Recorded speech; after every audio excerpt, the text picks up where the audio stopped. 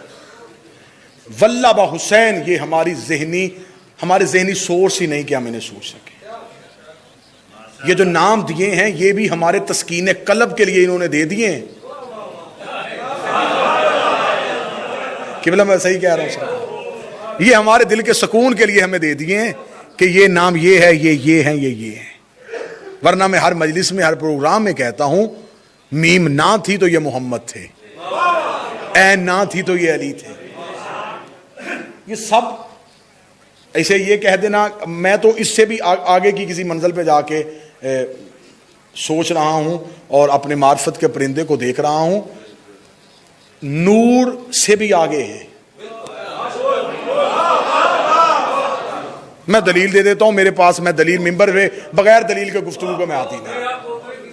سرکار نور سے آگے ہیں۔ اگر نور ہی انہیں سمجھا جائے گا، پھر جبریل بھی نور ہے، یہ رک گیا تھا۔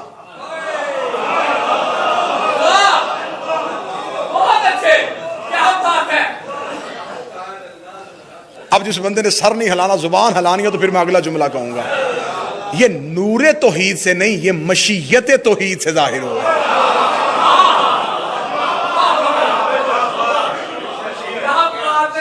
یہ ہے اللہ کا ارادہ۔ ان کو سوچنا نہیں کیا تھا، کیوں تھے، کیسے تھے، کہاں تک ماننا ہے، کیا کرنا، یہ نہیں۔ نہ ان کے دشمنوں پہ سمجھوتا کرنا ہے۔ 3 کام خدا تمہارے ساتھ مل کے کرتا ہے۔ اللہ نماز نہیں پڑھتا، وہ کسی کے آگے جھک جائے وہ اللہ رہتا ہی نہیں۔ وہ روزہ نہیں رکھتا، روزہ وہ رکھتا ہے جسے بھوک لگتی ہو چھوڑ دے، اسے تو لگتی نہیں۔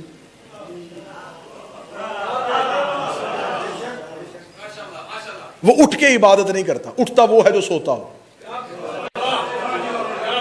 اسے اونگ ہی نہیں آتی۔ قرآن ممبر پہ لے کے آؤ، 3 کام ہے جو اللہ تمہارے ساتھ مل کے کرتا ہے۔ ان اللہ و ملائکۃ یصلون علی النبی، ایک وہ تمہارے ساتھ مل کے درود پڑھتا ہے، ایک وہ تمہارے ساتھ مل کے لعنت کرتا ہے،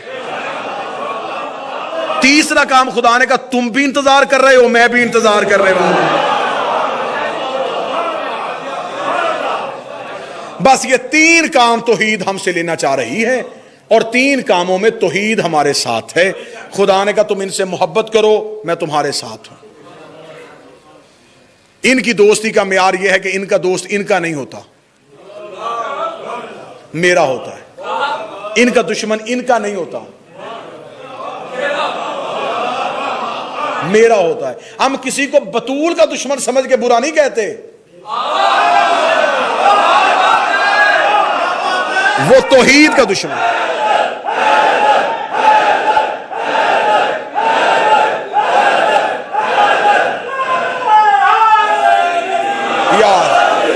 بس یہی کلام تھا۔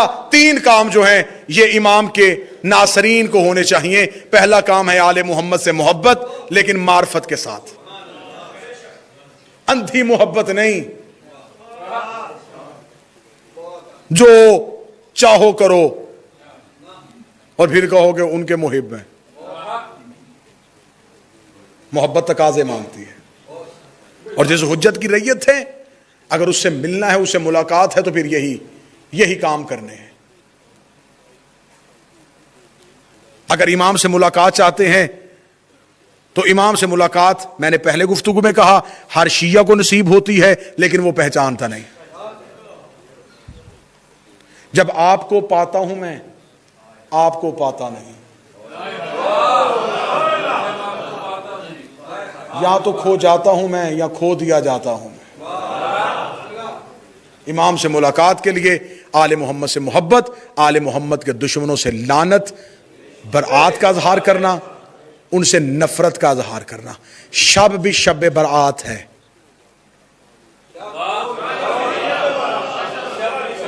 ٹھیک ہے. تیسرا کام کرنا ہے امام کا انتظار کرنا, اور جب میرے مولا آ جائیں گے اذان ہو جائے گی, انتقام شروع ہو جائے گا, وقت نماز آئے گا. کمال الدین و تمام نعمہ شیخ صدوق بہار علامہ مجلسی کی جتنی کتابیں چاہو شیعہ معتبر کتابیں ممبر پہ لا کے دکھانے کے لیے تیار ہوں. امام نماز پڑھائیں گے, عیسیٰ جیسا نبی پیچھے کھڑا ہوگا, مال کے اشتر پیچھے کھڑے ہوں گے, کمبر پیچھے کھڑے ہوں گے, میسم پیچھے کھڑے ہوں گے, عمار پیچھے کھڑے ہوں گے, حسین کے عزادار نوکر پیچھے کھڑے ہوں گے, آل محمد کے محب پیچھے کھڑے ہوں گے, نام نہاد شیعہ بھی آ جائیں گے, لبیک کی صدا بھی سن لی, معرفت والے درجے پہ بھی چلے گئے. سب کچھ ہونے کے بعد جب آخری امتحان ہوگا امام پیچھے کھڑے کر کے نماز پڑھائیں گے. نماز پڑھنے کے بعد امام اپنے نوکر یحییٰ سے کہیں گے یحییٰ تلوار لے, تیسری صف میں فلاں بندہ کھڑا اس کی گردن مار کیا, چھٹی صف میں فلاں بندہ کھڑا اس کی گردن کاٹ کیا, 13ویں صف میں وہ بندہ کھڑا اس کی گردن کاٹ کیا. یحییٰ ہاتھ جوڑ کے کہے گا مولا صدا تیری پہ آئے, لبیک تیرے کہنے پہ کیا, اقامت تیرے پیچھے پڑھی, انہوں نے نماز تیرے پیچھے پڑھی, گردنیں کیوں کٹوا رہا ہے؟ امام نے کہا انتقام بھی اللہ کے گھر سے شروع کر رہا ہوں, مانتے بھی ہمیں تھے, شک بھی ہم پہ کرتے تھے. سارے بولو مل کے بولو نعرہ